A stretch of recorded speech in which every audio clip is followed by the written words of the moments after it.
श्रीमद् भगवद गीता के प्रथम अध्याय से हमें यह सीखने को मिलता है कि वास्तविकता हमारी सोच से अलग होती है।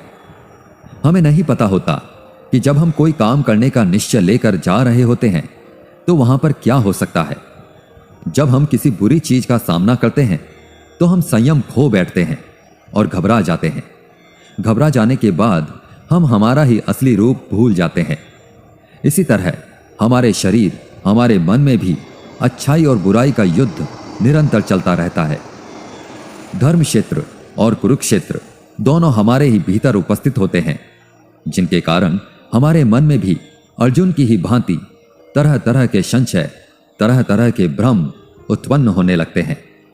इन संशयों से उबरने के लिए श्रीमद् भगवद गीता के ज्ञान के माध्यम से भगवान श्री कृष्ण की शरण में जाने का मौका मिलता है। इस प्रकार आप जो पाप हैं, जो बुरे कर्म हैं, उन्हें पीछे छोड़ने लगते हैं तथा पुण्य के साथ, अच्छे कर्मों के साथ आगे बढ़ने लगते हैं और अपने ही क्षेत्र को, जो अपना शरीर है, अपना मन है, उसे धर्म क्षेत्र बना लेते हैं। लेकिन अगर आप विकारों के साथ, बुराइयों के साथ चलते हैं, काम, क्रोध, लोभ, मोह के साथ चलते हैं, तो आप अपने शरीर, अपने ही मन को कुरुक्षेत्र बना लेते हैं। भले ही अर्जुन युद्ध कला में निपुण थे, सर्वश्रेष्ठ थे, और भले ही वे युद्ध करने के लिए मैदान में धनुष उठाकर चले आए थे, लेकिन युद्ध सिर्फ हथियारों के चलाना जानने से नहीं होता। उसके लिए दृढ़ निश्चय भी चाहिए होता है, अपनी भावनाओं पर नियंत्रण चाहिए होता है। मैदान में आकर अर्जुन को अपने निश्चय या कर्तव्य से ज्यादा अपने संबंधियों और गुरुओं से मोह हो गया और फिर वे दुखी हो गए। वे युद्ध करने का निर्णय नहीं ले पाए। इससे यह भी सीखने को मिलता है कि जीवन में हमें हमारा कर्म करने से सबसे पहले रोकने वाला अगर कोई होता है तो वह है हमारा मोह, लगाव या अपनापन।